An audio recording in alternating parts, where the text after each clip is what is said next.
Assalamualaikum warahmatullahi wabarakatuh. Di sini saya akan menjelaskan tentang kualitas penduduk. Untuk memenuhi tugas geografi kelas 11 IPS, Guru Pengampu Gigi Cahyanto SPDI. Baik, kita mulai yuk.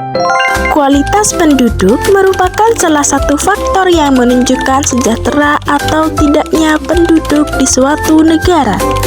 Kualitas penduduk dapat dilihat dari beberapa indikator, di antaranya pendidikan, kesehatan, dan pendapatan.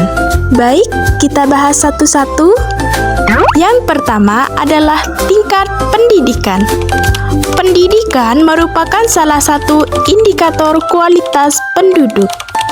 Semakin tinggi tingkat pendidikan yang dicapai, semakin tinggi kualitas sumber daya manusia yang dimiliki.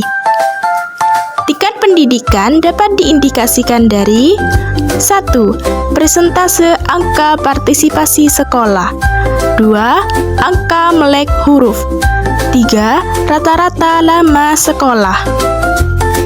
Beberapa masalah pendidikan di Indonesia diantaranya rendahnya kesadaran masyarakat mengenai pentingnya pendidikan. Pembangunan sarana penunjang masih terpusat di Pulau Jawa.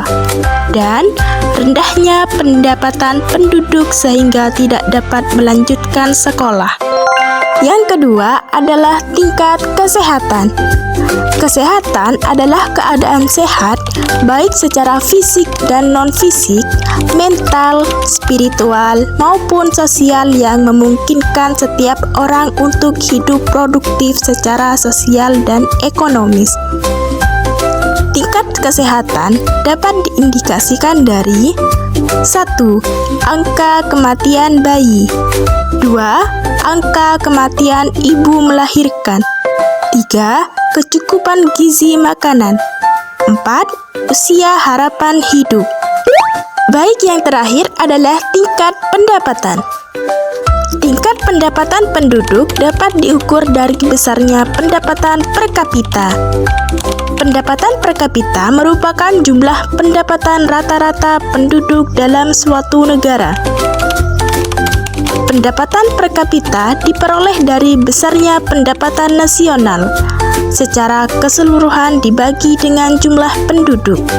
Semakin tinggi pendapatan per kapita, maka akan semakin tinggi tingkat kesejahteraan penduduknya.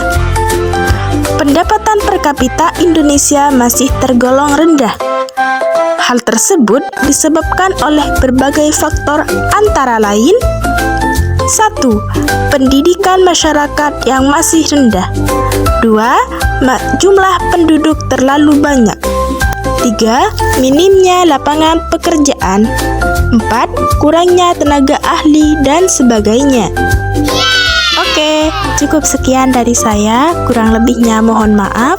Wassalamualaikum warahmatullahi wabarakatuh. Terima kasih, dadah.